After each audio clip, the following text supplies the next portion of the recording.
Hi, welcome back. In this session, we're going to see how to find maximum value against multiple row values or column values. If you would like to learn these kind of tips, please subscribe my channel, Rise Your Skills, and let's play with the data across rows and columns. Okay. If you look at this, let me type some values.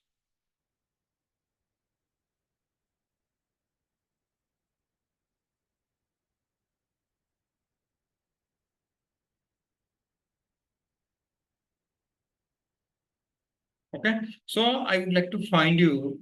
If it is in a sheet, you have thousands of columns and rows will be there. In that, I would like to find maximum value. That means highest value. Maximum means highest value. I would like to find it. How did I find it out? So let's go to equal.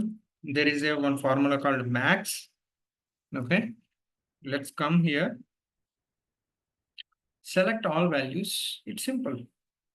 Close the brackets and press enter. So what do you think? I think 34223 is the maximum value. Okay. So you got it. So let me try to play with this. Okay. So I'm just changing the value. Our formula beautifully works. See, now we got it. So let me try to change this value. Okay. This is how you can able to find maximum value. The same thing you can able to find in rows also.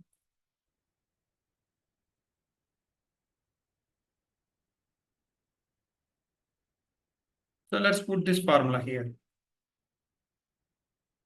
What it happens, let's see. So I think we didn't make a row selection. That's why it won't work.